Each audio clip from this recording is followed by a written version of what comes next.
Meet my ससुरा बुवा होइन, उहाँ चाहिँ ठ्याक्कै 70 वर्षको हुनुभयो। अनि आज चाहिँ मेरो व्रत, अनि चिया खानु मन लाग्यो बुवाको हातको, अनि चिया पनि लिगेँ, बुवाले बनाइदिनु भयो है।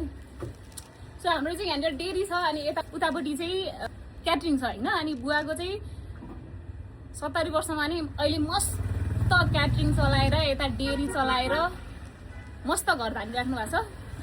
त्यसपछि पनि सेभिङ राम्रो छ बुवाको। अनि उहाँको एज 70 अझ माथि भइसक्यो। 75 भयो बुवा हजुर? 70 समथिङ।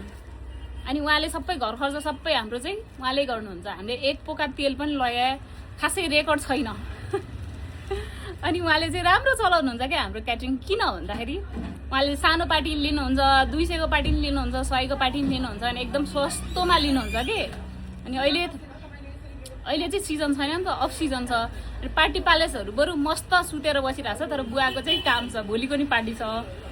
अनि महिनैभरि लगभग राम्रो पार्टी आउँछ होइन, राम्रो कमाउनुहुन्छ क्या उहाँले। यहाँ चाहिँ भोलिको पार्टीको लागि तयारी हुँदैछ होइन बुवा। अनि हजुरहरूलाई नि तिजको सिजन लाग्यो नि त, हाम्रोमा चाहिँ सब रेन्टलमा पाइन्छ के।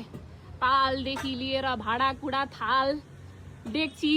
अनि अब त अहिले त ठ्याक्कै तिजको सिजन छ नि त, सबैको घरमा दर पकाउने यताउति हुन्छ नि त। अनि मान्छेहरूलाई चाहिँ होटलमा किन खर्च गर्नु भन्ने हुन्छ नि त।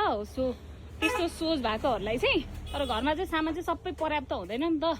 तर त्यो सोच छ भने चाहिँ हाम्रो यहाँ चाहिँ सबै रेन्टमा पाइन्छ क्या गाइज। यस्तो थोरै सामानको लागि यस्तो कुकरहरू यताउति सबै, यो भने त 10 जना 20 जनालाई समेत पुग्छ नि त। सो यस्तो भाँडाहरू, डेक्ची, चुलो, जे चाहिन्छ एनिथिङ। सो यहाँ चाहिँ रेन्टमा पाइन्छ क्या। यो चाहिँ ठ्याक्कै एकता बस्तीमा छ। हाम्रो बुवाले एकदम सस्तो पनि गर्नुहुन्छ कि, त्यही भएर हाम्रो चाहिँ यहाँ कामको खासै खाँचो छैन बुवालाई। जहिले प्राय बिजी हुन्छ क्या। सो दाइलाई अबेला भइसक्यो। थ्याङ्क यू सो मच, यति भन्नु मात्र आएको।